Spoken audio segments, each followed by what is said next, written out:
ಯಾವುದಕ್ಕೂ ಯಾರು ಆಸೆ ಪಡುವುದಿಲ್ಲವೋ ಅವನ ಬಳಿ ಎಲ್ಲವೂ ಬರುತ್ತದೆ. ಆಸೆ ಪಟ್ಟವನಿಗೆ ಇರೋದೆಲ್ಲ ಮುಂದಕ್ಕೆ ಹೋಗ್ತದೆ. ಇದಕ್ಕೆ ಭಗವಂತನ ಆ ಶಿಲಾ ವಿಗ್ರಹವೇ ನಮಗೆ ಸಾಕ್ಷಿ. ನನ್ನಂಗೆ ನೀನಾಗೋ, ಕಲ್ಲಾಗಿರಬೇಕು ಕಠಿಣ ಭವತೆರಿಯೊಳಗೆ, ಬಿಲ್ಲಾಗಿರಬೇಕು ಬಲ್ಲವರೊಳಗೆ, ಮೆಲ್ಲನೆ ಮಾಧವನ ಮನವ ಮೆಚ್ಚಿಸಬೇಕು. ನನ್ನ ಬಳಿ ತರಬೇಡ. ನಾನು ಕೊಟ್ಟ ಮನೆ ಹೀಗಿರಲಿಲ್ಲ, ನಾನು ಕೊಟ್ಟಿದ್ದು ಬಹಳ ಸುಂದರವಾಗಿತ್ತು. ಎಲ್ಲ ಎತ್ತು ಮುದ್ದಾಡ್ತಿದ್ರು. ಆ ದೇಹವನ್ನು ಮೈ ಮೇಲೆ ಮಲಮೂತ್ರ ವಿಸರ್ಜನೆ ಮಾಡಿದ್ರು ಮಗು, ನಾವು ಅಸಹ್ಯ ಪಡ್ತಿರಲಿಲ್ಲ. ನನ್ನ ಕಂದ ಮಾಡ್ತು ಅಂತೆಲ್ಲ ನಾವೇ ಒರೆಸ್ಕೊಂಡು ತೊಳ್ಕೊಳ್ತಿದ್ವಿ. ಆದರೆ ವಯಸ್ಸಾದ ಮೇಲೆ ಅದೇ ಮಲಮೂತ್ರ ಮಾಡಿದರೆ ವಾಕರಿಸಿ ನಮಗೆ ಉಗಿತಾರೆ. ಆ ಈಜಿನಲ್ಲಿ ರಾಷ್ಟ್ರ ಮಟ್ಟದಲ್ಲಿ ಹೆಸರು ಮಾಡಿ ಮನ್ನಣೆ ಗಳಿಸಿ ಪ್ರಶಸ್ತಿಯನ್ನು ಭಾಜನರಾಗಿರ್ತಕ್ಕಂಥ ವ್ಯಕ್ತಿಯನ್ನು ಭೇಟಿ ಮಾಡಿದ ಹೋಗಿ, ಸ್ವಾಮಿ ನಾನು ಈಜು ಕಲಿಬೇಕು ಅಂತಿದ್ದೇನೆ, ನಾನು ಈಜು ಕಲಿಸ್ಬೇಕು, ಆದರೆ ನೀರು ಕಂಡ್ರೆ ನನಗೆ ಭಯ. ಅವ್ರು ಹೇಳಿದ್ರಪ್ಪ ಈಜು ಕಲಿಬೇಕಾದ ನೀರೊಳಗೆ ಮೇಲೆಲ್ಲ ಆಗೋದಿಲ್ಲ. ಇಲ್ಲ ನನಗೆ ಈಜಿನ ಪಾಠ ಮಾಡಿ ಸಾಕು ನೀವು ಅಂತ ಹೇಳಿ ಅವ್ರ ಮನೆ ಜಗಲಿ ಮೇಲೆ ಅವನನ್ನು ಬೋರಲಾಗಿ ಮಲಗಿಸಿ ಇಷ್ಟಿಷ್ಟು ಕಾಲು ಹೊಡಿಬೇಕು, ಇಷ್ಟಿಷ್ಟು ಕೈ ಹೊಡಿಬೇಕು, ಇಷ್ಟು ಕೈ ಕಾಲು ಹೊಡೆದ್ರೆ ಇಷ್ಟು ಇಂಚು ಮುಂದಕ್ಕೆ ಹೋಗ್ತೀಯಾ ಅಂತೇಳಿ ಸುಮಾರು ವರ್ಷಗಟ್ಟಲೆ ಪಾಠ ಮಾಡಿದರು. ಅವ್ರಿಗೆ ಪರೀಕ್ಷೆ ಕಟ್ಟಿಸಿದರು. ಆ ಪರೀಕ್ಷೆ ಕಟ್ಟಿದಂಥ ಈಜು ಕಲಿತಂಥ ವಿದ್ಯಾರ್ಥಿ ಪರೀಕ್ಷೆ ಕಟ್ಟಿ ಪರೀಕ್ಷೆಯಲ್ಲಿ ಫಸ್ಟ್ ಕ್ಲಾಸು, ನೀರಿಗಿಳಿದು ಕಲಾಸು. ಹರಿಕಥಾ ಮಾಧ್ಯಮ ಇವತ್ತು ಏನಾಗಿದೆ ಅಂದರೆ, ಇವತ್ತು ವೈಜ್ಞಾನಿಕ ಯುಗದಲ್ಲಿ ಹರಿಕತೆ ಅಂದರೆ ಇದೇನೋ ಒಂದು ರೀತಿಯಾಗಿರ್ತಕ್ಕಂಥ ಕಾಡು ಹರಟೆ ಅಂತಲೋ 2 ಗಂಟೆ 3 ಗಂಟೆನೂ ಕಾಲ ಕಳೆದು ಸುಮ್ಮನೆ ನಮಗೆ ಕಾಲನ್ನು ವ್ಯಯ ಮಾಡ್ತೀವಿ ಅಂತಕ್ಕಂಥ ಒಂದು ಯಾವುದೋ ಒಂದು ರೀತಿಯಾಗಿರ್ತಕ್ಕಂಥ ಒಂದು ಕೆಟ್ಟ ಭಾವನೆ ನಮ್ಮಲ್ಲಿ, ಅದು ಕೆಟ್ಟ ಭಾವನೆ ಅಂತ ಹೇಳಲಿಕ್ಕೆ ತಪ್ಪಾಗ್ಬೋದೇನೋ, ಆ ಭಾವನೆ ನಮ್ಮಲ್ಲಿ ಜಾಗೃತವಾಗಿದೆ. ಯಾಕೆ ಎಂದು ತಿಳಿದಿಲ್ಲ. ಸಮರ್ಥವಾಗಿರ್ತಕ್ಕಂತಹ ಅದರ ಬಗ್ಗೆ ಸರಿಯಾದಂತಹ ಆಳವಾದ ಚಿಂತನೆ ಇಲ್ವೋ, ಮಾರ್ಗದರ್ಶನ ಇಲ್ವೋ, ಅಥವಾ ಏನು ಅಂತ ನಮಗಿನ್ನೂ ಅದರ ಬಗ್ಗೆ ನಮಗಿನ್ನೂ ಅರ್ಥವಾಗಲಿಲ್ಲ. ಯಾವ ರೀತಿಯಾಗಿ ಸಮಾಜದಲ್ಲಿ ಈ ರೀತಿ ಆಗಿದೆ ಹರಿಕತೆಯ ಬಗ್ಗೆ ಅಂಥೇಳಿ. ಆದರೆ ಸರಿಯಾಗಿರ್ತಕ್ಕಂಥ ಒಂದು ಸನ್ಮಾರ್ಗ ಅಂದರೆ ಬೇಕಾದಷ್ಟು ಗ್ರಂಥಗಳನ್ನು, ಬೇಕಾದಷ್ಟು ಪುಸ್ತಕಗಳನ್ನು ಹೊರತಂದಿದ್ದಾರೆ ಎಲ್ಲ ಸಾಹಿತಿಗಳು, ಹರಿದಾಸರುಗಳೆಲ್ಲ. ಪುರಂದರದಾಸರೊಬ್ಬರೇ 4,75,000 ಕೃತಿಗಳನ್ನು ರಚನೆ ಮಾಡಿದ್ದಾರೆ. ಎಲ್ಲ ಹರಿದಾಸರುಗಳು. ನೀವು ಬರೀ ಯಾವುದೇ ಸಂಸ್ಕೃತವಾಗಲಿ ಯಾವುದೇ ಸಾಹಿತ್ಯ ಓದುವುದಕ್ಕಿಂತ ಹರಿದಾಸರ ಪದಪದ್ಯಗಳನ್ನು ಹೇಳಿದರೆ ಮೊದಲು ನಾಲಿಗೆ ಶುದ್ಧ ಆಗ್ತದೆ, ಮನಸ್ಸು ಶುದ್ಧ ಆಗ್ತದೆ. ನೋಡಿ, ಕನಕದಾಸರು ಒಂದು ಕೀರ್ತನೆ ಮಾಡಿದ್ದಾರೆ. 24 ಕೇಶವಾದ 24 ನಾಮಗಳನ್ನು. ಈಶ ನಿನ್ನ ಚರಣ ಭಜನೆ ಆಸೆಯಿಂದ ಮಾಡುವೆನು, ದೋಷ ರಾಶಿ ನಾಶ ಮಾಡೋ ಶೀರ್ಷ ಕೇಶವ. ಎಷ್ಟು ಸಕಾರ ಬಂದಿದೆ ನೋಡಿ ಅದರೊಳಗೆ, ಎಷ್ಟು ಸಕಾರ. ಕಾಗುಣಿತ ಕಲಿಯೋದೇ ಬೇಡ ನಾವು. ಸಾ ಶಾ ಶಾ 3 ಬಂದಿದೆ ಅದರೊಳಗೆ. ಈಶ ನಿನ್ನ ಚರಣ ಭಜನೆ ಆಸೆಯಿಂದ ಮಾಡುವೆನು, ಇಲ್ಲಿ ಸಕಾರ ಬಂತು, ಇಲ್ಲಿ ಶಂಕ್ಷಾ ಬಂತು. ದೋಷ ರಾಶಿ ನಾಶ ಮಾಡೋ, ಅಲ್ಲಿ ಷಟ್ಷಾ ಬಂದಿದೆ. 3 ಶಾವನ್ನು ಬಳಸಿ ಒಂದು ಸಾಲ ಬರೆದಿದ್ದಾರೆ. ಇದೇ ರೀತಿಯಾಗಿ ಕೇಶವಾದಿ 24 ನಾಮಗಳಲ್ಲಿಯೂ ಎಲ್ಲ ಅಕ್ಷರಗಳನ್ನು ಪ್ರಾಸಬದ್ಧವಾಗಿ ಬಳಸಿ ನಮಗೆ ಕೊಟ್ಟಿದ್ದಾರೆ. ನಾವು ಅದನ್ನು ಉಚ್ಚಾರಣೆ ಮಾಡಬೇಕಷ್ಟೆ. ನಾಲಿಗೆಯಲ್ಲಿ ಉಚ್ಚಾರಣೆ ಮಾಡಿದಾಗ ವಾಣಿ ಗುಣಾನುಕಥನವು ಇದನ್ನು ಹೇಳ್ತದೆ ಭಾಗವತ. ನಿತ್ಯ ನಿನ್ನ ಯಾವ ನಾಲಿಗೆಯಲ್ಲಿ ಆ ಭಗವಂತನ ನಾಮಗಳ ಉಚ್ಚಾರಣೆ ಮಾಡ್ತಾ ಇರು, ಮನಸ್ಸು ಶುದ್ಧವಾಗ್ತದೆ, ಬುದ್ಧಿ ಶುದ್ಧವಾಗ್ತದೆ, ನಾಲಿಗೆ ಶುದ್ಧವಾಗ್ತದೆ. ಈ 3 ಶುದ್ಧವಾದಾಗ ದೇಹವೂ ಕೂಡ ಶುದ್ಧವಾಗಿ ಹೋಗ್ತದೆ. ಪರಿಶುದ್ಧವಾಗಿ ನೀನು ಎಲ್ಲಿ ಶುದ್ಧವಾಗಿದೆಯೋ ನಿನ್ನ ವಾತಾವರಣವೂ ಕೂಡ ಶುದ್ಧವಾಗ್ತದೆ. ನೀನೊಬ್ಬ ಸರಿಯಾದರೆ ಇಡೀ ಜಗತ್ತು ಸರಿಯಾಗ್ತದೆ. ನೀನು ಮೊದಲು ಸರಿಯಾಗಬೇಕು. ಇದು ಹರಿದಾಸ ಹೇಳ್ತೀನಿ. ಮೊದಲು ನಾವು ಸರಿಯಾಗಬೇಕಷ್ಟೇ. ಸಮಾಜಕ್ಕೆ ನೀತಿ ಹೇಳಿ ಇನ್ನೊಬ್ಬರಿಗೆ ನಾವು ನೀನು ಕೆಟ್ಟವನು ಅಂತ ಹೇಳುವಾಗ ಈ 3 ಬೆರಳು ನಮಗೆ ತೋರಿಸ್ತದೆ, ನೀನು ನೋಡ್ಕೊ ಮೊದಲು ಅಂಥೇಳಿ. ನೀನು ಸರಿ ಇದ್ದೀಯಾ, ಈ 3 ಬೆರಳು ತೋರಿಸ್ತದೆ, ಈ ಹೆಬ್ಬೆರಳು ತೋರಿಸ್ತದೆ ಮೇಲೊಬ್ಬ ಇದ್ದಾನೆ, ಅವನ ಗಮನದಲ್ಲಿಟ್ಟು ಎಲ್ಲ ಕೆಲಸ ನೀನು ಮಾಡು. ನಮ್ಮ ಅಂಗಾಂಗಗಳೇ ನಮಗೆ ಪಾಠ ಮಾಡ್ತವೆ. ನಮ್ಮ ದೇಹದ ಎಲ್ಲ ಅಂಗಾಂಗಗಳೇ ನಮಗೆ ನಿತ್ಯ ಪಾಠ ಮಾಡ್ತಾವೆ. ಆದರೆ ನಾವು ಅದೆಲ್ಲವನ್ನು ತಾತ್ಸಾರ ಮಾಡಿ ಇದು ಯಾವುದೂ ನಮ್ಮದಲ್ಲ ಅಂತಕ್ಕಂಥ ಭಾವನೆ ಇಟ್ಟುಕೊಂಡು ನಮ್ಮ ಜೀವನವನ್ನು ನರಕಕ್ಕೆ ದೂಡ್ತಾ ಇದ್ದೇವೆ. ಆ ನರಕದಿಂದ ಬರಬೇಕು ಅಂದರೆ ಹರಿನಾಮವನ್ನು ಶಿವನಾಮವನ್ನು ನಾವು ಯಾವ ದೇವರನ್ನಾದರೂ ಪ್ರಾರ್ಥನೆ ಮಾಡಲಿ, ಎಲ್ಲವೂ ಸಹ ಹೇಗೆ ಸಾಗರದ ಕಡೆಗೆ ನದಿ ಹೋಗ್ತದೋ ಎಲ್ಲ ಹೆಸರುಗಳು ಆ ಎಲ್ಲ ಪರಮಾತ್ಮನ ಕಡೆಗೆ ಧಾವಿಸುವುದರಿಂದ ನಮಗೆ ಯಾವ ನಾಮ ಬರ್ತದೋ, ಯಾವ ಹೆಸರು ಬರ್ತದೋ, ಏನು ಬರ್ತದೋ ಅದನ್ನು ಗಟ್ಟಿಯಾಗಿ ನಾಚಿಕೆ ಇಲ್ಲದೆ ಆ ಮಹಾಮಹಿಮನಾಗಿರ್ತಕ್ಕಂಥ ಭಗವಂತನನ್ನು ಪ್ರಾರ್ಥನೆ ಮಾಡಿದರೆ ಆ ಪ್ರಾರ್ಥನೆ ಪರಮಾತ್ಮನಿಗೆ ಮುಟ್ಟುತ್ತದೆ. ಆ ಪ್ರಾರ್ಥನೆಯಿಂದ ನಮಗೆ ಸಿಗಬೇಕಾಗಿರ್ತಕ್ಕಂಥ ಫಲಗಳು ನಮಗೆ ಸಿಗ್ತವೆ. ದೇವರ ಬಳಿ ಹೋಗಿ ಏನೂ ಕೇಳಬಾರದಂತೆ, ನಮಸ್ಕಾರ ಮಾಡಬೇಕಷ್ಟೇ ಹೋಗಿ ದೇವರಿಗೆ, ಏನೂ ಕೇಳಬಾರದು. ಕೇಳಿದ್ದಲ್ಲ ಪರಮಾತ್ಮ ಕೊಡೋದಿಲ್ಲ. ನಮ್ಮ ಪ್ರಾರಬ್ಧ ಕರ್ಮ ನಮ್ಮನ್ನು ಬೆನ್ನಟ್ಟಿ ಬರ್ತಾ ಇದೆ. ಅಪ್ಪ ನೀನು ಕೇಳ್ತಿ, ಕೊಡಲಿಕ್ಕಾಗೋದಿಲ್ಲ, ಹಿಂದ್ಗಡೆ ಹೆಬ್ಬಲಿ ಓಡಿ ಬರ್ತಾ ಇದೆ ನಿನಗೆ. ಅದನ್ನು ತಡೆಯಬೇಕು ಅಂದರೆ ಸತ್ಕಾರ ನೀನು ಮಾಡಬೇಕು. ನೀನು ಈಗ ಬೇಕು ಅನ್ನೋದು ಆಗೋದಿಲ್ಲ, ಅದು ಹಿಂದೆ ಕೊಟ್ಟು ಕಳಿಸಿದ್ದೀನಿ ಅನುಭವಿಸಲೇಬೇಕು ಅಂತಾನೆ ಸ್ವಾಮಿ. ಹಾಗಾಗಿ ಆ ಮಹಾಮಹಿಮನಾಗಿರ್ತಕ್ಕಂಥ ಪರಮಾತ್ಮ ಯಾಕೆ ಶಿಲಾಮೂರ್ತಿಯಾಗಿ ನಿಂತಿದ್ದಾನಂತಂದರೆ ನಿನಗೆಲ್ಲವೂ ಬೇಕು ಅಂತ ನನ್ನಂಗೆ ಆಗುವಂತ ಸ್ವಾಮಿ ತೋರಿಸಿದ್ದಾನೆ. ಕೈ ನೋಡಿ, ನನ್ನಂಗೆ ನೀನು ಕಲ್ಲಾಗಬೇಕಷ್ಟೆ, ಕಲ್ಲಾಗಿರಬೇಕು ಕಠಿಣ ಭವತೆರಿಯೊಳಗೆ ನೀನು ಕಲ್ಲಾಗು. ಎಲ್ಲ ಸಿಗ್ತಾರೆ, ದೇವರೇನು ಕೇಳಲಿಲ್ಲ, ಅಲಂಕಾರ ಹಾಕು, ಬಂಗಾರದ ಕಿರೀಟ ಹಾಕು, ನೈವೇದ್ಯ ಮಾಡು, ಏನೇನು ಸ್ವಾಮಿ ಇಲ್ಲಿವರೆಗೂ ಬಾಯಿ ಬಿಟ್ಟು ಯಾರಿಗೂ ಹೇಳಲಿಲ್ಲ. ನಾವೇ ತಗೊಂಡೋಗಿ ತಿರುಪತಿ ತಿಮ್ಮಪ್ಪನ ಹುಂಡಿಗೂ ಹಣ ಹಾಕ್ತೇವೆ, ರಾಘವೇಂದ್ರ ಸ್ವಾಮಿಗಳು ಬಂದು ಬೃಂದಾವನ ಸುಂದರವಾಗಿ ಅಲಂಕಾರ ಮಾಡ್ತೇವೆ, ಎಲ್ಲ ಮಾಡ್ತೇವೆ, ಲಕ್ಷಾಂತರ ರೂಪಾಯಿ ಹಣ ಖರ್ಚು ಮಾಡಿ ಅದು ನೋಡಿ ಕಣ್ ತುಂಬಿಸ್ಕೊಳ್ತೇವೆ. ಆದರೆ ಸ್ವಾಮಿ ಮಾತ್ರ ಏನೂ ಕೇಳಲಿಲ್ಲ. ನಾವು ಏನು ಬೇಡವೋ, ಯಾವುದಕ್ಕೂ ಯಾರು ಆಸೆ ಪಡುವುದಿಲ್ಲವೋ ಅವನ ಬಳಿ ಎಲ್ಲವೂ ಬರ್ತದೆ. ಆಸೆ ಪಟ್ಟವನಿಗೆ ಇರೋದೆಲ್ಲ ಮುಂದಕ್ಕೆ ಹೋಗ್ತದೆ. ಇದಕ್ಕೆ ಭಗವಂತನ ಆ ಶಿಲಾ ವಿಗ್ರಹವೇ ನಮಗೆ ಸಾಕ್ಷಿ. ನನ್ನಂಗೆ ನೀನಾಗೋ, ಕಲ್ಲಾಗಿರಬೇಕು ಕಠಿಣ ಭವತೆರಿಯೊಳಗೆ, ಬಿಲ್ಲಾಗಿರಬೇಕು ಬಲ್ಲವರೊಳಗೆ, ಮೆಲ್ಲನೆ ಮಾಧವನ ಮನವ ಮೆಚ್ಚಿಸಬೇಕು. ಪರಮಾತ್ಮನನ್ನು ನಿಧಾನವಾಗಿ ಹಂತ ಯಾಕೆಂದರೆ ಇದು ಎಲ್ಲರಿಗೂ ಬೇಗ ಒಗ್ಗತಕ್ಕಂಥ ಕೆಲಸ ಅಲ್ಲ ಇದು. ಯಾಕೆ ಒಗ್ಗೋದಿಲ್ಲ ಅಂದರೆ ಈಗ ಯಾತ್ರಾರ್ಥಿಗಳು ಜಾಸ್ತಿ ಆಗಿದ್ದಾರೆ. ಇವತ್ತು ನೋಡಿ ಮಂತ್ರಾಲಯಕ್ಕೆ ಲಕ್ಷಾಂತರ ಜನ ಬಂದಿದ್ದಾರೆ, ನಿಲ್ಲಕ್ಕೆ ಕೂರಲಿಕ್ಕೆ ಸ್ಥಳ ಇಲ್ಲ, ಲಕ್ಷಾಂತರ ಜನ ಬಂದಿದ್ದಾರೆ. ಸಣ್ಣ ದೃಷ್ಟಾಂತ ನೋಡಿ, ಈಗೆಲ್ಲ ಪ್ರವಾಸ ಮಾಡ್ತಕ್ಕಂಥ ಕಾಲ, ಒಂದು ದೊಡ್ಡ ಬಸ್ ಮಾಡಿ 50-60 ಜನ ಹೋಗ್ತಾರೆ. ಎಲ್ಲ ದೇವಸ್ಥಾನಕ್ಕೆ ಹೋಗಿ ದಡ ಹೋಗಿ ಇಳಿದು ಎಲ್ಲ ಪ್ರದಕ್ಷಿಣೆ ಮಾಡ್ತಾರೆ. ಇವರು ಪ್ರದಕ್ಷಿಣೆ ಎಲ್ಲ ಮಾಡಿ ಅಡ್ಡ ಉದ್ದ ನಮಸ್ಕಾರ ಎಲ್ಲ ಮಾಡಿ ಅಲ್ಲಿ ಭಟ್ರು ಕೊಡ್ತಕ್ಕಂಥ ತೀರ್ಥ ಪ್ರಸಾದ ತಗೊಂಡು ಹೊರಗಡೆ ಬಂದು ದೇವಸ್ಥಾನ ಜಗಲಿ ಮೇಲೆ ಕುಳಿತುಕೊಂಡು ಪಕ್ಕದವನ್ನ ಕೇಳ್ತಾರೆ, ಊರಿನವನನ್ನು, ಸ್ವಾಮಿ ಒಳಗಿರೋ ದೇವರು ಯಾವುದು ಅಂತ. ಮತ್ತು ನೀನೇನು ನೋಡಿದೆ? ಹಾಗಾದರೆ ಓಡೋದೆ, ನಮಸ್ಕಾರ ಎಲ್ಲ ಮಾಡಿದೆಯಲ್ಲ, ಏನು ಮಾಡಿದೆ ನೀನು? ಒಳಗಿರೋ ಪರಮಾತ್ಮನ ಹಿಂಗೆ ನೋಡಲಿಕ್ಕಾಗಲಿಲ್ಲ ಅಂತಂದರೆ ಏನು? ನಮಗೆ ಇನ್ನೊಂದು ಅನುಭವಕ್ಕೆ ಬಂದಿದೆ. ನಾವು ಯಾವುದೇ ದೇವಸ್ಥಾನಕ್ಕೆ ಹೋದರೂ ದೇವರು ಮುಂದೆ ಕೈ ನಿಂತು ಕೈ ಮುಗಿದು ದೇವರನ್ನು ನೋಡೋದಿಲ್ಲ, ಹಿಂಗೆ ಕಣ್ಣು ಮುಚ್ಚಿತೇವೆ. ಯಾಕೆ? ಒಳಗಡೆ ನೀನಿದ್ದೀಯಾ ಅಂತಕ್ಕಂಥ ಭಾವನೆ ನಮಗೆ ಗೊತ್ತಿಲ್ಲದಲೇ ಬಂದುಬಿಟ್ಟಿದೆ ನಮಗದು. ಒಳಗಡೆ ಅಲ್ಲಿರ್ತಕ್ಕಂಥ ಮೂರ್ತಿ ನೀನು ಇಲ್ಲಿದ್ದೀಯಾ ಅಂತ ನಮಗೆ ಅರಿವಿಲ್ಲದೆ ನಮ್ಮ ಕೈ ನಮಗೆ ಹೇಳ್ತದೆ, ಸ್ವಾಮಿ ನೀನು ಇಲ್ಲಿದ್ದೀಯಾ ಅಂಥೇಳಿ ಆ ಸ್ವಾಮಿಯನ್ನು ನೋಡಿ ಹಿಂಗೆ ಶಿರವಾಗಿ ಕಣ್ಮುತ್ತೇವೆ. ಒಳಗಡೆ ದೇವರನ್ನು ಕಾಣಲಿಕ್ಕೆ ಪ್ರಯತ್ನ ಪಡ್ತೇವೆ. ಪ್ರತಿಯೊಬ್ಬರು ಕೆಲಸ ಮಾಡ್ತಾರೆ, ಯಾಕೆ ಅಂತ ಇನ್ನೂ ಗೊತ್ತಾಗಿಲ್ಲ ನಮಗೆ. ಹಾಗಾಗಿ ಈ ರೀತಿಯ ತತ್ವಚಿಂತನೆಗಳನ್ನು ಹೇಳ್ತಕ್ಕಂಥವರು ಹರಿದಾಸರು, ಹರಿಕಥೆದಾಸರು, ಕಥಾಕೀರ್ತನೆ ಶ್ರೇಷ್ಠವಾಗಿರ್ತಕ್ಕಂಥ ಪರಂಪರೆ ಇದು. ಈ ಪರಂಪರೆಯಿಂದ ನಶಿಸಿ ಹೋಗಿಲ್ಲ, ಮುಸುಕಾಗಿದೆ ಅಷ್ಟೇ, ಗ್ರಹಣ ಹಿಡಿದಿದೆ. ಬಿಟ್ಟರೆ ಆ ಗ್ರಹಣ ಒಂದು ದಿನ ಮೋಕ್ಷ ಆಗ್ತದೆ. ಇದರಿಂದಲೇ, ಯಾಕೆಂದರೆ ಸ್ವಾತಂತ್ರ್ಯ ಪೂರ್ವದಲ್ಲಿ ಹರಿಕಥಾ ಮಾಧ್ಯಮದಿಂದಲೇ ಈ ಸ್ವಾತಂತ್ರ್ಯ ಚಳುವಳಿ ಆರಂಭ ಮಾಡಿದ್ದು. ಲೋಕಮಾನ್ಯ ಬಾಲಗಂಗಾಧರ ತಿಲಕರು ಹೇಳ್ತಿದ್ರು, ನನಗೆ ಸ್ವಾತಂತ್ರ್ಯ ಸಂಗ್ರಾಮದ ಕೆಲಸ ಇಲ್ಲದೆ ಇದ್ದರೆ ನಾನು ಹರಿದಾಸನಾಗ್ತೇನೆ ಅಂತೇಳಿ. ಹಾಗಾಗಿ ಆ ಹರಿಕಥೆ ಎಂಬತಕ್ಕಂಥ ಆ ಶಬ್ದ ಅನಂತ ಕಲ್ಯಾಣ ಗುಣಗಳ ಸಮುಚ್ಚಯವಾಗಿರ್ತಕ್ಕಂಥ ಹರಿ ಎಂಬ ಶಬ್ದ ಅದು ನಿತ್ಯ ಹರಿತಾ ಇರಬೇಕು, ನಿತ್ಯ ಹೋಗ್ತಾ ಇರಬೇಕು, ನಿತ್ಯ ಹರಿತರದು, ಹರಿಯನ್ನು ಮುಂದಕ್ಕೆ ಹೋಗೋದು ಅಂತ. ಹರಿ ಏನೋ ಶಬ್ದಕ್ಕೆ ಬೇಕಾದಷ್ಟು ಅರ್ಥಗಳಿವೆ. ಹಾಗಾಗಿ ಅದು ನಿತ್ಯ ಹರಿತಾ ಇದೆ. ಭಗವಂತನ ನಾಮ ನಿತ್ಯ ನಾಲಿಗೆಯಿಂದ ನಾಲಿಗೆ ಹರಿತಾ ಅದು ಗಂಗೆಯಂತೆ ಪ್ರವಹಿಸಿ ಎಲ್ಲರ ಮನಸ್ಸಿನ ಕೊಳೆಯನ್ನು ತೊಳೆದು ಶುದ್ಧ ಮಾಡಿ ಮತ್ತೆ ಭಗವಂತನಿಗೆ ನಾವು ಈ ದೇಹವನ್ನು ಅರ್ಪಣೆ ಮಾಡಬೇಕು. ಗೋಪಾಲದಾಸರು ಒಂದು ಮಾತು ಹೇಳ್ತಾರೆ, ಅಪ್ಪ ನೀನು ಕೊಟ್ಟಿದ್ದೀಯ ಈ ದೇಹವನ್ನು, ನೀನು ಕೊಟ್ಟಾಗಿ ಹೇಗಿತ್ತು, ಈಗ ಹಾಗಿಲ್ವಲ್ಲ ಇದು. ಈಗೆಲ್ಲ ಕಟ್ಟುಗಳು ಸಡಿಲು ಹೋಗಿವೆ, ಕೀಲುಗಳೆಲ್ಲ ಹೋಗಿದೆ, ಸೋರುತ್ತಿರುವುದು ಈ ಮನೆಯ ಮಾಳಿಗೆ. ಇದೆಲ್ಲ ಕಾಯಿಲೆಗಳಿಂದ, ಕ್ರಿಮಿಟಿಗಳಿಂದ, ಎಲ್ಲ ರೋಗ ರುಜಿನಗಳಿಂದ, ಎಲ್ಲ ನವರಂಧ್ರಗಳಲ್ಲಿ ಎಲ್ಲ ರಕ್ತ, ಕಫ, ಮಲ, ಮೂತ್ರ ಎಲ್ಲ ಸೋರ್ತಾ ಇದೆ. ನೀನು ಕೊಟ್ಟಂಥ ದೇಹ ಹಿಂಗಿರಲಿಲ್ಲ, ಮುದ್ದಾಗಿತ್ತು, ಹಿಂಗಾಗಿದೆಯಪ್ಪ, ಏನು ಮಾಡಲಿ? ಅದಕ್ಕೆ ಪರಮಾತ್ಮ ಹೇಳಿದ, ಈ ದೇಹ ನಾನು ತಗೊಳ್ಳೋದು ತಯಾರಿಲ್ಲ, ಇಲ್ಲ ತಗೊಂಡು ಭೂಮಿಗೆ ಹಾಕು, ಇಲ್ಲ ಸುಟ್ಟಾಕು, ಎರಡೇ ಕೆಲಸ ಮಾಡು. ಇದು ನನ್ನ ಬಳಿ ತರಬೇಡ. ನಾನು ಕೊಟ್ಟ ಮನೆ ಹೀಗಿರಲಿಲ್ಲ, ನಾನು ಕೊಟ್ಟಿದ್ದು ಬಹಳ ಸುಂದರವಾಗಿತ್ತು, ಎಲ್ಲ ಎತ್ತು ಮುದ್ದಾಡ್ತಿದ್ರು. ಆ ದೇಹವನ್ನು ಮೈ ಮೇಲೆ ಮಲಮೂತ್ರ ವಿಸರ್ಜನೆ ಮಾಡಿದ್ರು ಮಗು, ನಾವು ಅಸಹ್ಯ ಪಡ್ತಿರಲಿಲ್ಲ, ನಾನು ಕಂದ ಮಾಡ್ತು ಅಂತೆಲ್ಲ ನಾವೇ ಒರೆಸ್ಕೊಂಡು ತೊಳ್ಕೊಳ್ತಿದ್ವಿ. ಆದರೆ ವಯಸ್ಸಾದ ಮೇಲೆ ಅದೇ ಮಲಮೂತ್ರ ಮಾಡಿದರೆ ವಾಕರಿಸಿ ನಮಗೆ ಉಗಿತಾರೆ. ಅಂದರೆ ಆ ದೇಹವನ್ನು ಆ ರೋಗದ ಬೀಡಾಗಿ ಮಾಡಿದ್ದೇವೆ. ಸ್ವಾಮಿ ಒಪ್ಪೋದಿಲ್ಲ, ಇಲ್ಲ ನನ್ನ ಬಳಿ ತರಲೇಬೇಡ, ನಾನು ಕೊಟ್ಟಾಗ ಮನೆ ಇಲ್ಲ, ಇದನ್ನು ಹಾಳು ಮಾಡಿದ್ದಿ. ಯಾಕೆ ಹಾಳು ಮಾಡಿದ್ದಿ ಅಂತ ಹೇಳಿದರೆ, ನೀನು ಮಾಡಬಾರ್ದನ್ನು ಮಾಡಿದ್ದಿ. ಈ ದೇಹಕ್ಕೆ ತುಂಬಬಾರದೇ ಇರತಕ್ಕಂಥ ಎಲ್ಲ ಕಸ ಕಡ್ಡಿ ಹೊಲಸು ಎಲ್ಲವನ್ನು ತುಂಬಿ ಪರಮಾತ್ಮ ಎಂಥವನು ಒಂದೇ. ಒಬ್ಬ ರಾಜನಿಗೆ 2 ಮಕ್ಕಳಿದ್ದರು, 4 ಜನ ಮಕ್ಕಳಿದ್ದರು. ಎಲ್ಲರಿಗೂ ಬಂಗಾರದ ಒಂದು ಡಬ್ಬಿಯನ್ನು ಕೊಟ್ಟಿದ್ದ ಆಟ ಆಡಲಿಕ್ಕೆ. 4 ಜನ ಮಕ್ಕಳು ಬೀದಿಯಲ್ಲಿ ಆಟ ಆಡ್ತಿದ್ರು. ಎಲ್ಲ ಬೀದಿಯಲ್ಲಿ ಆಟ ಆಡುವಾಗ ಕೆಲವು ಮಗು ಅದಕ್ಕೆ ಬೇಕಾಗತಕ್ಕಂಥ ಆಟಿಕೆ ಸಾಮಾನು ತುಂಬಿಟ್ಕೊಳ್ತು, ಕೆಲವು ಮಗು ತನ್ನ ತಿಂಡಿಯನ್ನು ತುಂಬಿಟ್ಕೊಳ್ತು, ಇನ್ನೊಂದು ಮಗು ಹೋಗಿ ಬೀದಿ ಮಣ್ಣನ್ನು ತುಂಬಿಟ್ಕೊಳ್ತು, ಇನ್ನೊಂದು ಮಗು ದೇವರ ಕೋಣೆಗೆ ಹೋಗಿ ಅಲ್ಲಿರತಕ್ಕಂಥ ಮಹಾಮಹಿಮನಾಗಿರ್ತಕ್ಕಂಥ ಸ್ವಾಮಿಯ ಸಾಲಿಗ್ರಾಮವನ್ನು ತುಂಬಿಡ್ತದಕ್ಕೆ.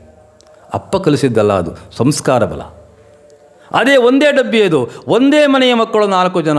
ಒಂದು ಬೀದಿಯ ಮಣ್ಣು ತುಂಬುತ್ತದೆ, ಇನ್ನೊಂದು ತಿಂಡಿಯನ್ನು ತುಂಬುತ್ತದೆ, ಇನ್ನೊಂದು ಬೀದಿಯಲ್ಲಿರ್ತಕ್ಕ ಹೊಲಸು ತುಂಬುತ್ತದೆ, ಇನ್ನೊಂದು ಮಗು ಭಗವಂತನ ಸಾಲಿಗ್ರಾಮ ಶಿಲೆಯನ್ನು ತುಂಬಿಟ್ಟು ನಮಸ್ಕಾರ ಮಾಡ್ತದೆ. ಇದಕ್ಕೆ ಕಾರಣ ಏನಂದರೆ, ಭಗವಂತ ಕೊಟ್ಟಿದ್ದಾನೆ, ಉಪಯೋಗಿಸ್ತಕ್ಕಂಥದ್ದು ನಾವು. ಉಪಯೋಗಿಸ್ತಕ್ಕಂಥ ನಾವು ಅದನ್ನು ಸರಿಯಾದ ಕ್ರಮದಲ್ಲಿ ಉಪಯೋಗಿಸಿದರೆ ಆಗ ಮಾತ್ರ ಜನ್ಮ ಸಾರ್ಥಕತೆ ಆಗ್ತದೆ. ಅದಕ್ಕೋಸ್ಕರವಾಗಿ ಮಾನವ ಜನ್ಮ ದೊಡ್ಡದು ಅಂತ ಹೇಳಿದ್ದಾರೆ ಬಿಟ್ಟರೆ ದಪ್ಪದು ಅಂತ ಎಲ್ಲೂ ಹೇಳಿಲ್ಲ ದಾಸರು. ಮಾನವ ಜನ್ಮ ದೊಡ್ಡದು, ಹಾನಿ ಮಾಡಲೇ ಬೇಡ, ಹುಚ್ಚಪ್ಪಗಳಿರ ಅಂತ ಕರೆದಿದ್ದಾರೆ. ಯಾಕೆ? ಕಣ್ಣು, ಕೈ, ಕಾಲು, ಕಿವಿ ಎಲ್ಲ ಕೊಟ್ಟಿದ್ದಾನೆ ಪರಮಾತ್ಮ. ಹೆಣ್ಣು ಮಣ್ಣಿಗಾಗಿ ಯಾಕೆ ಕಳ್ತಾ ಇದ್ದೀರಿ ನೀವು? ಇದು ಬಿಟ್ಬಿಡಿ, ಅದರಿಂದ ಹೊರಗೆ ಬನ್ನಿ. ಅದರಿಂದ ಹೊರಗೆ ಬಂದು ಪರಮಾತ್ಮನನ್ನು ಧ್ಯಾನ ಮಾಡಿಸಿ ಅನಂತ ಕಲ್ಯಾಣ ಗುಣನಿಧಿಯಾಗಿರ್ತಕ್ಕ ಸ್ವಾಮಿಗೆ ಶರಣು ಹೋಗಿ ನಿಮ್ಮ ಜೀವನವನ್ನು ಉಜ್ಜೀವನ ಮಾಡಿ ಜೀವನವನ್ನು ವೈಭವೀಕರಿಸಬೇಡಿ, ಈಶ್ವರೀಕರಣ ಮಾಡಿ ಅಂತಾರೆ ಅವರು. ವೈಭವೀಕರಿಸೋದು ಬೇಡ, ವೈಭವದ ಜೀವನ ಅಲ್ಲ. ಆದರೆ ಹಾಗಂತ ಮನೆ, ಮಠ, ಆಸ್ತಿ ಏನು ಎಲ್ಲವೂ ಬೇಕು. ಇದೆಲ್ಲದರೊಳಗಿದ್ದು ಹೇಗೆ ತಾವರೆಯಲ್ಲಿ ನೀರಿನಲ್ಲಿರ್ತದೆ, ಆ ನೀರಿನಿಂದ ಎದ್ದು ತಾವರೆಯಲ್ಲೇ ಮೇಲೆತ್ತಿ ನೀರು ಅಂಟೋದಿಲ್ಲ. ಅದಕ್ಕೆ ಸಂಸಾರದಲ್ಲಿ ಸಂಸಾರದ ಒಳಗೆ ಇದ್ದರೂ ಇಲ್ಲದ ಹಾಗೆ ನೀನಿರಬೇಕು. ಅದು ಹರಿಕತೆ ಹೇಳ್ತಕ್ಕಂಥ ಒಂದು ಮಾರ್ಮಿಕವಾದ ಒಂದು ದೃಷ್ಟಾಂತ, ಮಾರ್ಮಿಕವಾದ ತತ್ವಜ್ಞಾನ. ಇಂತಹ ತತ್ವಜ್ಞಾನ ಚಿಂತನೆ, ಇಂಥ ಸಾತ್ವಿಕವಾಗಿರ್ತಕ್ಕಂಥ ಚಿಂತನೆ, ಇಂಥ ಸತ್ಸಂಗ ಎಂಬತಕ್ಕಂಥ ಒಂದು ಮಾಧ್ಯಮ ಹರಿಕತೆ. ಇದನ್ನು ಎಲ್ಲ ಶ್ರೋತೃಗಳು, ಎಲ್ಲ ವರ್ಗದವರು, ಎಲ್ಲ ವರ್ಣದವರು ಎಲ್ಲರೂ ಆಸ್ವಾದನೆ ಮಾಡಿ ಈ ಕಲೆಯನ್ನು ಪ್ರೋತ್ಸಾಹಿಸಿ ಈ ಕಲೆಯನ್ನು ಉಳಿಸಿ ಬೆಳೆಸುವ ನಿಟ್ಟಿನಲ್ಲಿ ಎಲ್ಲರೂ ಸಹಕರಿಸಬೇಕು ಅಂಥೇಳಿ ಈ ಮೂಲಕ ನಾನು ಪ್ರಾರ್ಥನೆ ಮಾಡ್ತೇನೆ. ಈ ಮಂತ್ರಾಲಯದಲ್ಲಿ ನಡೆದಂತಹ ಒಂದು ಅಖಿಲ ಕರ್ನಾಟಕ ರಾಜ್ಯ ಮಟ್ಟದ ಹರಿಕಥಾ ಒಂದು ಸಮ್ಮೇಳನದಲ್ಲಿ ಒಂದು 50 ಜನ ಹರಿಕಥಾ ದಾಸರು ಭಾಗವಹಿಸಿದರು. ಅದರಲ್ಲೆಲ್ಲ ನಾನು ನೋಡಿದ ಪ್ರಕಾರ ಎಲ್ಲ ಒಂದು 50 ವರ್ಷ ದಾಟಿದವರೇ ಇದ್ದಾರೆ. ಸೊ ಯುವ ಪೀಳಿಗೆ ಈ ಹರಿಕಥಾ ಕಲೆಯನ್ನು, ಈ ಒಂದು ಪರಂಪರೆಯನ್ನು ಮುಂದುವರಿಸ್ಕೊಂಡು ಹೋಗಲಿಕ್ಕೆ ಆಸಕ್ತಿಯನ್ನು ತೋರ್ತಾ ಇಲ್ಲ. ಅದಕ್ಕೆ ನೀವೇನಂತೀರಿ? ಕಾರಣ ಇಷ್ಟೇ, ಈ ಹರಿಕತೆ ಇದು ಕಲಿತು ಬರೋದಲ್ಲ. ಇದು ಮೊದಲನೇದು. ಹರಿಕತೆಯನ್ನು ಕಲಿತು ಇದನ್ನು ಪಾಠ ಮಾಡಿ ಹರಿಕತೆ ಕಲಿಸ್ಲಿಕ್ಕೆ ಆಗೋದಿಲ್ಲ. ಆಸಕ್ತಿಯಿಂದ ಬರಬೇಕು. ಇದಕ್ಕೆ ಪರಮಾತ್ಮನ ಅನುಗ್ರಹ ಕೂಡ ಇರಬೇಕು. ಅದಕ್ಕೆ ಅವನಿಗೆ ಪೂರ್ವಜನ್ಮದ ಸಂಸ್ಕಾರ ಇರಬೇಕು. ಸಂಸ್ಕಾರ ಇಲ್ಲದೆ ಹರಿಕತೆ ಬರೋದಿಲ್ಲ. ಈ ಬಹುತೇಕವಾಗಿ ಇವತ್ತು ಗ್ರಾಮೀಣ ಪ್ರದೇಶದಲ್ಲಿ ಇರ್ತಕ್ಕಂಥವರೆಲ್ಲ ಹರಿಕತೆ ಮಾಡ್ತಾ ಇದ್ದಾರೆ. ಈಗ ಊರಲ್ಲಿ ಒಬ್ಬರು, ತಾಲೂಕಲ್ಲೊಬ್ಬರು, ಹೋಬಳಿಯಲ್ಲೊಬ್ಬರು, ಹೀಗೆಲ್ಲ ಗ್ರಾಮಾಂತರ ಪ್ರದೇಶ ಹರಿಕತೆ ಮಾಡ್ತಕ್ಕಂಥ ವ್ಯಕ್ತಿಗಳಿದ್ದಾರೆ. ಅವ್ರು ಯಾರು ವಿದ್ಯಾವಂತರಲ್ಲ, ಅವರು ಓದ್ಲಿಕ್ಕೆ ಬರೆಯಕ್ಕೆ ಬರೋದಿಲ್ಲ. ಆದರೆ ಕಿವಿಯಿಂದ ಕೇಳಿ ಕೇಳಿ ಕೇಳಿ ಕೇಳಿ ಇನ್ನೊಬ್ಬರು ನೋಡಿ ಕಲಿತು ಹರಿಕತೆ ಮಾಡ್ತಾ ಇದ್ದಾರೆ. ನಾನೊಬ್ಬರನ್ನ ನಿಮ್ಮ ಹರಿಕತೆ ತಂಡದಲ್ಲಿರೋರನ್ನೇ, ಸಮ್ಮೇಳನಕ್ಕೆ ಬಂದವರನ್ನೇ ಇಂಟರ್ವ್ಯೂ ಮಾಡಿದ್ದೆ. ಅವರು ಕೇವಲ SSLC ಕಲಿತವರು. ಹೌದು. ಇಂಗ್ಲೀಷನ್ನು ಸ್ಪಷ್ಟವಾಗಿ ಫ್ಲೂಯೆಂಟಾಗಿ ಮಾತಾಡ್ತಾರೆ. ಹೌದು. ಕನ್ನಡ ಭಾಷೆಯನ್ನು, ಹಳೆಗನ್ನಡವನ್ನು, ಹೊಸಗನ್ನಡವನ್ನು ಅತ್ಯಂತ ಸ್ಪಷ್ಟವಾಗಿ ಫ್ಲೂಯೆಂಟಾಗಿ ಮಾತಾಡ್ತಾ ಇದ್ದಾರೆ. ಅವ್ರಿಗೆ ಮತ್ತು ಬೆಂಗಳೂರು ಯೂನಿವರ್ಸಿಟಿಯವರು ಡಾಕ್ಟರೇಟ್ ಪದವಿಯನ್ನು ಸಹ ಕೊಟ್ಟಿದ್ದಾರೆ. ಸೊ ಈ ಔಪಚಾರಿಕ ಶಿಕ್ಷಣಕ್ಕೆ ಮತ್ತು ಹರಿಕತೆಗೆ ಯಾವುದೇ ಸಂಬಂಧ ಇಲ್ಲ ಅನಿಸ್ತದೆ ನನಗೆ. ಹೌದು, ಯಾವುದೇ ಸಂಬಂಧ ಇಲ್ಲ. ಇದು ಈ ದಿಕ್ಕೇ ಬೇರೆ. ಅಂದರೆ ಅಕ್ಷರ ಜ್ಞಾನ ಬೇಕು ಬೇಡ, ಅದು ಅಕ್ಷರ ಜ್ಞಾನ ಬೇಕೇ ಬೇಕು. ಅಕ್ಷರ ಜ್ಞಾನ ಇದ್ದಷ್ಟು, ಭಾಷಾಜ್ಞಾನ ಇದ್ದಷ್ಟು ಅವನ ವಿದ್ವತ್ತು ಪ್ರಜ್ವಲಿಸ್ತದೆ. ಅಧ್ಯಯನಶೀಲರಿಗೆ ಅಧ್ಯಯನ ಮಾಡಲಿಕ್ಕೆ ಭಾಷಾಜ್ಞಾನ ಬೇಕು. ಅಕ್ಷರ ಬಲ ಇರಬೇಕು. ವಿದ್ಯಾವಂತರಾದಂಥ ಬಹಳ ಒಳ್ಳೆಯದೆ. ಯಾಕೆ ವಿದ್ಯಾವಂತರು ಈ ದಿಸೆಯಲ್ಲಿ ಬರ್ತಾ ಇಲ್ಲ ಅಂತಂದರೆ ಪ್ರೋತ್ಸಾಹ ಕಮ್ಮಿ ಆಗಿದೆ. ವಿದ್ಯಾವಂತರು ಏನು, ಅವ್ರ ದೃಷ್ಟಿಕೋನ ಏನಂದರೆ ಬರೀ ಹಣ ಅಷ್ಟೇ. ತಾನು ವಿದ್ಯೆ ಕಲ್ತರೆ ಏನಾದರೂ ಒಂದು ಜಾಬ್ ಸಿಗಬೇಕು, ಎಸ್ಪೆಷಲಿ ಗೌರ್ಮೆಂಟ್ ಜಾಬ್ ಸಿಗಬೇಕು, ಆರಾಮಾಗಿರಬೇಕು, ತಿಂಗಳ ಪಗಾರ ಎಣಿಸ್ತಾ ಇರಬೇಕು. ಇದು ಹರಿಕತೆಯನ್ನು ಮಾಡ್ತಾ ಹೋದರೆ ಮನೆಯಲ್ಲೂ ಪ್ರೋತ್ಸಾಹ ಇರೋದಿಲ್ಲ, ಮತ್ತು ಅದಕ್ಕೆ ತಕ್ಕಂತೆ ಏನು ಹಣನೂ ನಮಗೆ ದೊರೆಯೋದಿಲ್ಲ ಎಂಬ ಒಂದು ಭಾವನೆ ಈ ಯುವ ಜನರಲ್ಲಿ ಮೂಡ್ತಾ ಇದೆ. ನೋಡಿ, ಇವತ್ತು ನಡೆದ ಒಂದು ದೃಷ್ಟಾಂತ ಹೇಳ್ತೇನೆ ನಿಮಗೆ. 50 ಜನ ಒಂದು ಸಂಘಟನೆ ಮಾಡಿ ನಾವಿಲ್ಲಿ 24-25ನೇ ತಾರೀಕು ದಿನ ಮಂತ್ರಾಲಯದಲ್ಲಿ ಇದು ಮೂರನೇ ಬಾರಿ ಪರಮ ಪೂಜ್ಯ ಸುಬದೇನ್ ತೀರ್ಥ ಆಯೋಜನೆ ಮಾಡಿದ್ದಾರೆ. ನಮ್ಮ ದಾಸ ಸಾಹಿತ್ಯ ಪ್ರಾಜೆಕ್ಟಿಂದ ಬಂದಂಥ ಎಲ್ಲರಿಗೂ ಒಂದು 2-2 ಸಾವಿರ ರೂಪಾಯಿನ ಒಂದು ಗೌರವಧನ ಕೊಟ್ಟು ಕಳಿಸ್ಬೇಕು ಅಂತ ಹೇಳಿ ಏನೋ ಒಂದು ವ್ಯವಸ್ಥೆ, ಅದು ಏನು ಗುರುಗಳು ಆದೇಶ ಮಾಡಿದ್ರು ಆದೇಶವನ್ನು ತಿಳಿಸಿ ಅದೇ ರೀತಿ ನಾವೆಲ್ಲರನ್ನ ಕರ್ಕೊಂಡು ಬಂದಿದ್ವಿ. ನೋಡಿ, ಅದು ಪರಮಾತ್ಮನ ಯಾವ ಸನ್ನಿಧಾನ, ಆ ಪರಮಾತ್ಮ ಏನು ಕೆಲಸ ಮಾಡಿಸ್ತಾರೆ ಅಂದರೆ, ಪೂಜ್ಯರು ಬಂದು ಕುಳಿತು ಆಶೀರ್ವಚನ ಮಾಡುವಾಗ ಅವ್ರ ಕಾರ್ಯಕರ್ತರನ್ನು ಮಠದವ್ರನ್ನ ಕೇಳಿದ್ರೆ ಏನು ಮಾಡ್ತಾ ಇದ್ದೀರಿ, ಏನು ಕೊಡ್ತಾ ಇದ್ದೀರಿ ಅವರಿಗೆ ಅಂತ. ಅವ್ರು ಹೇಳಿದರು, ತಮ್ಮ ಅಪ್ಪಣೆ. ಯಾರು ಹೇಳಿದ್ದು ನಿಮಗೆ? ಅದು ಅಷ್ಟು ಅವ್ರಿಗೆ ಹೋಗೋಕ್ಕೆ ಒಂದು ಕಡೆ ಬಸ್ ಚಾರ್ಜ್ ಸಾಲೋದಿಲ್ಲವಲ್ಲ, ಅಷ್ಟು ಕೊಟ್ಟರೆ ಬನ್ನಿ ಅಂಥೇಳಿ ಮತ್ತೆ ಜಾಸ್ತಿ 5-5 ಸಾವಿರ ರೂಪಾಯಿ ಎಲ್ಲ ಕೊಟ್ಟು ಯಾರು ಕೇಳಲಿ ಬಯಸ್ತಾ ಇಲ್ಲ. ಅದನ್ನು ಪರಮಾತ್ಮ ಕೇಳಿದಲೇ ಕೊಡ್ತಕ್ಕಂಥದ್ದು. ಪರಮಾತ್ಮ ಏನು ಅನುಗ್ರಹ ಮಾಡ್ತಾನೆ, ಯಾವ ಸಮಯದಲ್ಲಿ ಏನೂ ಗೊತ್ತಿರೋದಿಲ್ಲ. ಹಾಗಾಗಿ ಇದೊಂದು ಇವತ್ತಿನ ಸಣ್ಣ ದೃಷ್ಟಾಂತ. ಅದು ಕೇಳಿದರೆ ಸುಮಾರು ಒಂದು 2-2.5 ಲಕ್ಷ ರೂಪಾಯಿ ಹಣವನ್ನು ಬಂದಂಥ ಎಲ್ಲರಿಗೂ ಹಂಚಿಬಿಟ್ರು ಸ್ವಾಮಿಗಳು. ಕಾರಣ ಏನದು? ಹರಿಧ್ಯಾನ ಮನಮುಟ್ಟುತ್ತವೆ ಸ್ವಾಮಿಗಳಿಗೆ. ಅದಪ್ಪ ಇವರನ್ನು ಉಳಿಸ್ಬೇಕು, ಇವರನ್ನು ಬೆಳೆಸಬೇಕು, ಇದರಿಂದ ನಮ್ಮ ಮಾನವೀಯ ಮೌಲ್ಯಗಳು, ರಾಷ್ಟ್ರೀಯತೆ, ರಾಷ್ಟ್ರೀಯ ಭಾವೈಕ್ಯತೆ, ಸಂಸ್ಕೃತಿ ಭಾರತೀಯ ಸಂಸ್ಕೃತಿ ಉಳಿಯುತ್ತದೆ ಅಂತಕ್ಕಂಥ ಮನಗಂಡಂಥ ಪೂಜ್ಯರು ಹಣದ ಪ್ರಶ್ನೆನೇ ಇಲ್ಲ ಅಲ್ಲಿ. ಅದು ಅವ್ರಿಗೆ ಎಷ್ಟು ಕೊಟ್ಟರೂ ಸಾಲದು ಅಂತಕ್ಕಂಥ ಭಾವನೆ ಅವರಿಗೆ ಬಂದು ಯಥೇಚ್ಛವಾಗಿ ಸಂತೃಪ್ತಿಯಾಗಿ ಎಲ್ಲರಿಗೂ ಹಣವನ್ನು ಕೊಟ್ಟು ಆಶೀರ್ವಾದ ಮಾಡಿ ನಿತ್ಯ ನಿರಂತರ ನಾನು ನಿಮ್ಮ ಬೆನ್ನಾಳಗಿದ್ದೇನೆ ಅಂತ ಹೇಳಿದ್ರೆ ಪರಮಾತ್ಮ ಅವರೊಳಗೆ ನಿಂತು ಆ ಮಾತು ಮಾತಾಡಿಸಿದ್ದಾನೆ. ಹಾಗಾಗಿ ಇದು ಅನುಭವಕ್ಕೆ ಬರಬೇಕು ಅಂತಂದರೆ ನಾವು ಅದರೊಳಗೆ ಹೋಗಬೇಕು. ನಮ್ಗೆ ಏನಾಗ್ತದೆ ಬರೀ ಅಂದರೆ ನಾವು ನೆಲದ ಮೇಲೆ ಕುಳಿತು ಈಜು ಕಲಿತಾ ಇದ್ದೇವೆ, ನೀರಿಗೆ ಬಿದ್ದು ಈಜು ಕಲಿತಿಲ್ಲ ಇನ್ನು. ಬಹಳ ದೃಷ್ಟಾಂತ ಇದು, ಭಾಳ ಎಂಥ ಸುಂದರವಾದ ದೃಷ್ಟಾಂತ ಅಂದರೆ ಒಬ್ಬನಿಗೆ ಈಜು ಕಲಿಬೇಕು ಅಂತ ಆಸೆ ಆಯ್ತಂತೆ. ಈಜು ಕಲಿಬೇಕು ಅಂತ ಆಸೆ ಆಯಿತು. ಏನು ಮಾಡಿದ, ಆ ಈಜಿನಲ್ಲಿ ರಾಷ್ಟ್ರ ಮಟ್ಟದಲ್ಲಿ ಹೆಸರು ಮಾಡಿ ಮನ್ನಣೆ ಗಳಿಸಿ ಪ್ರಶಸ್ತಿಯನ್ನು ಭಾಜನರಾಗಿರ್ತಕ್ಕಂಥ ವ್ಯಕ್ತಿಯನ್ನು ಭೇಟಿ ಮಾಡಿದ. ಹೋಗಿ, ಸ್ವಾಮಿ ನಾನು ಈಜು ಕಲಿಬೇಕು ಅಂತಿದ್ದೇನೆ, ನಾನು ಈಜು ಕಲಿಸ್ಬೇಕು, ಆದರೆ ನೀರು ಕಂಡ್ರೆ ನನಗೆ ಭಯ. ಅವ್ರು ಹೇಳಿದ್ರಪ್ಪ ಈಜು ಕಲಿಬೇಕಾದ ನೀರೊಳಗೆ ಮೇಲೆಲ್ಲ ಆಗೋದಿಲ್ಲ. ಇಲ್ಲ ಇಲ್ಲ ಇಲ್ಲ ನನಗೆ ಈಜಿನ ಪಾಠ ಮಾಡಿ ಸಾಕು ನೀವು ಅಂತ ಹೇಳಿ ಅವ್ರ ಮನೆಯ ಜಗಲಿಯ ಮೇಲೆ ಅವನನ್ನು ಬೋರಲಾಗಿ ಮಲಗಿಸಿ ಇಷ್ಟಿಷ್ಟು ಕಾಲು ಹೊಡಿಬೇಕು, ಇಷ್ಟಿಷ್ಟು ಕೈ ಹೊಡಿಬೇಕು, ಇಷ್ಟು ಕೈ ಕಾಲು ಹೊಡೆದ್ರೆ ಇಷ್ಟು ಇಂಚು ಮುಂದಕ್ಕೆ ಹೋಗ್ತೀಯ ಅಂತೇಳಿ ಸುಮಾರು ವರ್ಷಗಟ್ಟಲೆ ಪಾಠ ಮಾಡಿದರು. ಅವ್ರಿಗೆ ಪರೀಕ್ಷೆ ಕಟ್ಟಿಸಿದರು. ಆ ಪರೀಕ್ಷೆ ಕಟ್ಟಿದಂಥ ಈಜು ಕಲಿತಂಥ ವಿದ್ಯಾರ್ಥಿ ಪರೀಕ್ಷೆ ಕಟ್ಟಿ ಪರೀಕ್ಷೆಯಲ್ಲಿ ಫಸ್ಟ್ ಕ್ಲಾಸು, ನೀರಿಗೆ ಇಳಿದು ಕಲಾಸು. ನೀರಿಗೆ ಗೊತ್ತೇ ಇಲ್ಲ ಅವನು, ನೀರಿಗೆ ಹೋಗಲೇ ಇಲ್ಲ ಅವನು. ನಮಗೇನಾಗಿದೆ ಅಂದರೆ ನಾವು ನೀರಿಗೆ ಇಳಿದಿಲ್ಲ ಇನ್ನು, ನಾವಿನ್ನು ದಡದ ಮೇಲೆ ಕುಳಿತು ನೀರಿನ ಆಳ ನೋಡ್ತಾ ಇದ್ದೇವೆ. ನಮಗೆ ಅನುಭವ ಎಲ್ಲಿ ಅಂದರೆ ನೀರಿನ ಆಳಕ್ಕೆ ಇಳಿದಾಗ ಎಷ್ಟು ಆಳ ಇದೆ, ನೀರಲ್ಲಿ ಏನು ಸಿಗ್ತದೆ ನಮಗೆ, ನೀರು ತಣ್ಣಗಿದೆಯೋ ಬೆಚ್ಚಗಿದೆಯೋ ಉಪ್ಪು ನೀರೋ ಸಪ್ಪೆ ನೀರು ಗೊತ್ತಾಗಬೇಕು ಒಂದು ನೀರಿಗೆ ಹೋಗಿ ನಾವು ನೀರು ಕುಡಿಯಬೇಕು, ನೀರು ಆಳಕ್ಕೆ ಹೋಗಬೇಕು. ದೃಷ್ಟಾಂತ ಕೊಟ್ಟರೆ ನೀರಿನ ಆಳಕ್ಕೆ ಹೋಗ್ಬೇಕು, ಎಲ್ಲದಕ್ಕೂ ಅನ್ವಯ ಆಗ್ತದೆ. ಹೌದೌದು. ಹಾಗಾಗಿ ಇದೊಂದು ಹರಿಕತೆ ಅಂತ ಒಂದೇ ಅಂತಲ್ಲ, ಎಲ್ಲ ವಿಚಾರಗಳಲ್ಲೂ ಅಷ್ಟೇ, ಎಲ್ಲ ವಿಚಾರಗಳಲ್ಲಿಯೂ ನಾವು ಅದರ ಆಳಕ್ಕೆ ಹೋಗಬೇಕು, ನಾವು ಅದರ ಅಗಲಕ್ಕೆ ನೋಡಬೇಕು, ಅದು ವಿಸ್ತಾರ ನೋಡಬೇಕು ಎಷ್ಟಿದೆ ಅಂತ. ಇದಕ್ಕೇನು ಮಾಡಲಿಕ್ಕೆ ಸಾಧ್ಯ ಆಗ್ತದೆ. ಹಾಗಾಗಿ ಎಲ್ಲ ಕ್ಷೇತ್ರಗಳಲ್ಲಿಯೂ ವ್ಯಾಪಾರ ಆಗ್ಬೋದು, ವ್ಯವಹಾರ ಆಗ್ಬೋದು, ಉದ್ಯೋಗ ಆಗ್ಬೋದು, ಕೃಷಿ ಆಗ್ಬೋದು, ನಾವು ಏನೆಲ್ಲ ಕೆಲಸ ಕಾರ್ಯಗಳು ಮಾಡ್ತೇವೆ ಅದರಲ್ಲಿ ಅನುಭವ ಇದ್ದಷ್ಟು ನಾವು ಮಾಡ್ತಕ್ಕಂಥ ಕೆಲಸ ಮೇಲಕ್ಕೆ ಬರ್ತದೆ, ಅದು ನಮಗೆ ಒಲಿಯುತ್ತದೆ, ಅದರಿಂದ ನಮಗೆ ಆರ್ಥಿಕವಾದಂಥ ಅಭಿವೃದ್ಧಿ ಹೊಂದ್ತೇವೆ. ಅದು ಇಲ್ಲದೆ ನಾವು ಆ ಕೆಲಸ ಮಾಡ್ತೇನೆ ಇದು ಮಾಡ್ತೇನೆ ಎಲ್ಲ ವ್ಯರ್ಥ, ಅದಾಗೋದೇ ಇಲ್ಲ ಅದು. ಹಾಗಾಗಿ ಎಲ್ಲ ಕ್ಷೇತ್ರಗಳಲ್ಲಿ ಹೇಗಿದ್ದು ಹಾಗೆ ಹರಿಕತೆಯು ಕೂಡ ಇದು ಏನಂದರೆ ಹರಿಕತೆ ಇದು ಹೇಳಿಕೊಟ್ಟು ಬರತಕ್ಕಂಥ ಕಲೆಯಲ್ಲ. ಹರಿಕತೆ ಹೇಳಿಕೊಟ್ಟು ರಕ್ತಗತವಾಗಿ ಬರಬೇಕು. ಒಂದು ಅದರ ಒಡನಾಟ ಇರಬೇಕು. ಅದು ಒಡನಾಟ ಯಾರು ಹರಿಕತೆ ಮಾಡ್ತಾ ಇದ್ದಾರೆ ಯಾರಾದರೂ ಅವ್ರ ಜೊತೆಯಲ್ಲಿ ಅವ್ರ ಸಂಪರ್ಕ ಮಾಡಿ ಶಿಷ್ಯವೃತ್ತಿ ಮಾಡಿ ಹರಿಕತೆ ಅಂದ್ರೇನು, ಇದು ಹೇಗೆ ಮಾಡಬೇಕು, ಹೇಗೆ ಆರಂಭ ಮಾಡಬೇಕು, ಇದು ಸಂಗೀತ ಬೇಕು, ಆಸಕ್ತಿ ಬಹಳ ಮುಖ್ಯ. ಅದರ ಮೇಲೆ ಪ್ರೀತಿ. ನಾವು ಒಂದಂತೂ ಹೇಳ್ತೇನೆ, ಯಾವುದೇ ಕೆಲಸವನ್ನು ನಾವು ಕೈಗೆತ್ತಿಕೊಂಡ್ರೆ ಅದನ್ನು ಕಷ್ಟಪಟ್ಟು ಮಾಡಬಾರದು, ಇಷ್ಟಪಟ್ಟವರು ಮಾಡಬೇಕು. ಯಾವಾಗ ನಾವು ಇಷ್ಟಪಟ್ಟು ಮಾಡ್ತೀವಿಯೋ ಆ ಕಲೆ, ಆ ವಿದ್ಯೆ, ಆ ಕೆಲಸ, ಆ ಕಾರ್ಯ ನಮ್ಮ ಕೈಗತವಾಗ್ತದೆ. ಕಷ್ಟಪಟ್ಟು ಮಾಡಲಿಕ್ಕೆ ಹೋದರೆ ಊಟ ಮಾಡಲಿಕ್ಕೂ ಆಗೋದಿಲ್ಲ ನಮ್ಮ ಕೈಲಿ. ಅದು ಅಯ್ಯೋ ಕೈ ಎತ್ತಬೇಕಲ್ಲಪ್ಪ ತುತ್ತಿಗೆ ನನಗೆ ಆಗ್ತದೆ. ಇಷ್ಟಪಟ್ಟು ಮಾಡಿದ್ರೆ ನಾವೇ ಅಡುಗೆ ಮಾಡಿ ತಿಂದುಬಿಡ್ತೇವೆ. ಇಷ್ಟಕ್ಕೂ ಕಷ್ಟಕ್ಕೂ ಅಷ್ಟೇ ವ್ಯತ್ಯಾಸ. ಹಾಗಾಗಿ ನಾವು ಇಷ್ಟಪಟ್ಟು ಮಾಡಿದರೆ ಇವತ್ತು ಯಾವುದೂ ಕಷ್ಟ ಇಲ್ಲ. ಯುವ ಪೀಳಿಗೆಗೆ ಏನಾಗಿದೆ ಅಂದರೆ ಇವತ್ತು ಸಂಗೀತ ಕಲಿತವ್ರು ನಾಳೆ ಹೋಗಿ ಯಾವುದೋ ಮಾಧ್ಯಮದಲ್ಲಿ ಹಾಡುಬಿಡ್ಬೇಕು, ಅವರು ಅಲ್ಲಿ ಪ್ರೋತ್ಸಾಹ ಕೊಟ್ಬಿಡ್ಬೇಕು, ಅಲ್ಲಿ ಪ್ರೈಸ್ ಕೊಟ್ಬಿಡ್ಬೇಕು, ಅಲ್ಲಿ ಕುಳಿದಂತಹ ಯಾವ ಏನು ಜಡ್ಜ್ಮೆಂಟ್ ಮಾಡ್ತಕ್ಕಂಥ ಇವ್ರನ್ನ ಹಾಡಿ ಹೊಗಳಿದಾಗ ಅವ್ರ ತಂದೆ ತಾಯಿಗೆ ಸ್ವರ್ಗ ಮೂರೇಗೇಣು. ಹರಿಕತೆಯಲ್ಲಿ ಅದಾಗೋದಿಲ್ಲ. ಅದು ಹರಿಕತೆಯಲ್ಲಿ ಬಹಳ ಕಷ್ಟ.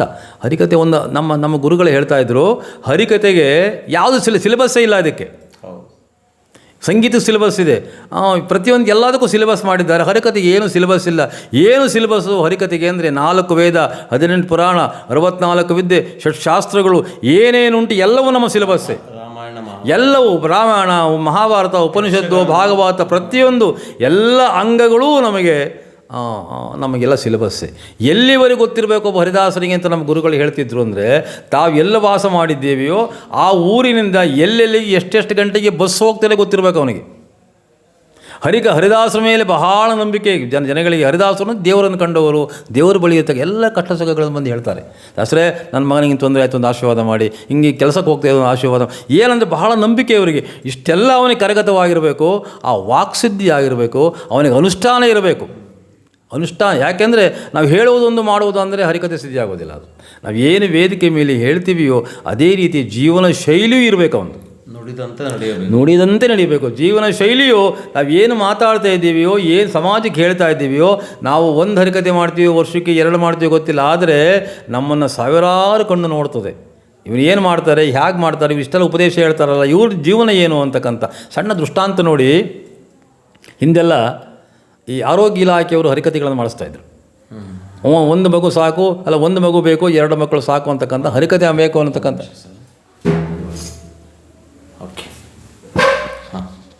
ಈ ರೀತಿ ಒಂದು ತತ್ವ, ಒಂದು ಮಗು ಬೇಕು, 2 ಮಕ್ಕಳು ಸಾಕು ಅಂತಕ್ಕಂಥ ಚಿಂತನೆ ಯಾತಕ್ಕೆ, ಅದು ಏನು ತೊಂದರೆ ಆಗ್ತದೆ, ಕುಟುಂಬ ನಿರ್ವಹಣೆ, ಅದನ್ನು ಹರಿಕಥೆಯ ಮಾಧ್ಯಮ ನಾವೆಲ್ಲ ಅದನ್ನು 25-30 ವರ್ಷಗಳ ಹಿಂದೆ ಮಾಡಿದ್ದೇವೆ. ಒಬ್ಬ ಕೀರ್ತನೆಕಾರ ಹೋಗಿ ಹರಿಕತೆ ಮಾಡ್ತಾಯಿದ್ರು, ಈ ಥರ ಮಕ್ಕಳು ಹೆಚ್ಚಿಗೆ ಇದ್ದು ತೊಂದರೆ ಆಗ್ತಾರೆ ಮಾಡ್ತದೆ ಅಂತಿಲ್ಲ. ಯಾರೊಬ್ಬ ಶ್ರೋತೃ ಎದ್ದು, ದಾಸವೇ ನಿಮಗೆ ಎಷ್ಟು ಜನ ಮಕ್ಕಳು ಅಂತ ಕೇಳಿದ್ರು. ಅವ್ರು ಹೇಳಿದರು, ಸ್ವಾಮಿ ನನಗೆ 12 ಮಕ್ಕಳಿದೆ. ಅಲ್ರಿ 12 ಮಕ್ಕಳಿದ್ದವ್ರು ನಮಗೇನು ಒಂದು ಉಪದೇಶ ಮಾಡ್ತೀರಿ ನೀವು? ಅಲ್ಲಪ್ಪ 12 ಮಕ್ಕಳಿದ್ದು ಯಾಕೆ ಉಪದೇಶ ಮಾಡ್ತಾ ಇದ್ದೀರಿ ಅಂತ ನನ್ನಂಗೆ ನೀವು ಆಗಬೇಡಿ. ನಾನು ಎಷ್ಟು ಕಷ್ಟಪಡ್ತಾ ಇದ್ದೀನಿ ಜೀವನದಲ್ಲಿ ಅಂದರೆ ನನ್ನ ಅನುಭವ ನಿಮಗೆ ಹೇಳ್ತಾ ಇದ್ದೇನೆ. ಆದ್ದರಿಂದ 12 ಮಕ್ಕಳು ಸಾಕೋದಕ್ಕೆ ನಾನು ಎಷ್ಟು ಕಷ್ಟಪಡ್ತೀನಿ ನನಗೆ ಗೊತ್ತಿದೆ. ಈ ಕಷ್ಟ ನಿಮಗೆ ಬೇಡ, ಒಂದು ಬೇಕು, 2 ಸಾಕು. ಅನುಭವಕ್ಕೆ ಬರಬೇಕು. ಅದನ್ನೇ ದಾಸರು ಹೇಳ್ತಾರೆ, ಅನುಭವದ ಅಡಿಗೆಯ ಮಾಡಿ. ಎಲ್ಲ ಅನುಭವಿಗಳೆಲ್ಲ ಕೂಡಿ ಅನುಭವದ ಅಡಿಗೆಯ ಮಾಡಿ. ಅನುಭವ ಎಂಬತಕ್ಕಂಥ ಅಡಿಗೆಯನ್ನು ಮಾಡಬೇಕು. ನೀವು ಯಾರ್ಯಾರು ಅನುಭವಿಗಳೆಲ್ಲ ಕೊಡಬೇಕು. ಅಂಥ ಇವತ್ತೆಲ್ಲ ಅನುಭವಗಳೇ ಕೂಡಿದ್ರು. ನಿನ್ನೆಯಿಂದ 50 ಜನ ಎಲ್ಲ ಅನುಭವಿಗಳೇ ಕೂಡಿದ್ರು, ಅಡುಗೆ ಮಾಡಿಟ್ರು, ಎಲ್ಲರ ಕಣ್ಣಲ್ಲೂ ನೀರು ಬಂತು, ಆನಂದ ಭಾಷ್ಯ ಬಂತು. ಅದಕ್ಕಿಂತ ಹೊಟ್ಟೆ ತುಂಬೋಯ್ತು. ಅಲ್ಲಿಗೇನು ಯಾರಿಗೇನೇನು ಬೇಕಿಲ್ಲ, ಏನು ಸಂತೃಪ್ತಿಯಿಂದ ಎಲ್ಲ ಹೋದ್ ನಗುತ್ತಾ ಇನ್ಯಾವತ್ತು ಇಂಥ ಕೆಲಸ ನಾವು ಆಗ್ತದೆ, ಯಾವತ್ತೂ ರಾಯರ ಸನ್ನಿಧಾನಕ್ಕೆ ಬರ್ತೀವಿ, ಯಾವ ಕ್ಷೇತ್ರಕ್ಕೆ ಹೋಗ್ತೀವಿ, ಇಂಥ ಒಂದು ಸಂದರ್ಭ ಯಾವಾಗ ಒದಗಿ ಬರ್ತೇನೆ ಎಂಬತಕ್ಕಂಥ ಚಿಂತನೆಯಲ್ಲಿ ಎಲ್ಲ ಹೋದ್ರು ಬಿಟ್ಟರೆ ಸಾಕಪ್ಪ ಇದೆ ಇದಕ್ಕೆ ಯಾತಕ್ಕೆ ಬಂದ ಭಾವನೆ ಯಾರಿಗೂ ಬರಲಿಲ್ಲ. ಇದು ಅಲ್ಲಿ ಕೇಳಿದ ಶ್ರೋತೃಗಳು ನಗುಮುಖದಿಂದ ಎಲ್ಲ ನಗುಮುಕ್ತಿಯಿಂದ ಹೋದ್ರು. ಕಾರಣ ಇಷ್ಟೇ, ಅನುಭವದ ಅಡಿಗೆಯನ್ನು ಮಾಡಿದ್ರು ಎಲ್ಲ ಕೂತು. ಹಾಗಾಗಿ ಅಂತಹ ಒಂದು ಮಾಂತ್ರಿಕವಾಗಿರ್ತಕ್ಕಂತಹ, ಅದನ್ನು ಮಾಂತ್ರಿಕ ರೀತಿ ಅಂತ ಅಂತಹ ಮುಗ್ಧತೆ, ಅಂತಹ ಒಂದು ಸೆಳೆತ ಇರತಕ್ಕಂಥ ಒಂದು ದಿವ್ಯ ಕ್ಷೇತ್ರ ಹರಿಕತೆ. ಆ ಸೆಳೆತ, ಆ ರೀತಿ ಆಗಿರ್ತಕ್ಕಂತಹ ಒಂದು ವಿದ್ಯೆಯನ್ನು ಹರಿದಾಸರು ಕರಗತ ಮಾಡ್ಕೊಂಡಿರಬೇಕು. ಭಗವಂತನಲ್ಲಿ ಶರಣಾಗಿರಬೇಕು. ಭಗವಂತನಲ್ಲಿ ಶರಣಾದ ಮೇಲೆ ಎಲ್ಲವೂ ಸಿಗ್ತದೆ. ನಮಗೆ ಏನು ಬೇಕು ಎಲ್ಲವನ್ನು ಪರಮಾತ್ಮ ಕೊಡ್ತಾನೆ. ಆದ್ದರಿಂದ ಇಂಥ ಪವಿತ್ರವಾಗಿರ್ತಕ್ಕಂಥ ಕಥಾಕೀರ್ತನ ರಂಗ ಉಳಿಬೇಕು, ಬೆಳೀಬೇಕು, ಬಳಸಬೇಕು ಅಂಥೇಳಿ ನಿಮ್ಮೆಲ್ಲರಿಗೂ ಹೊಂದಿಸ್ತೇನೆ.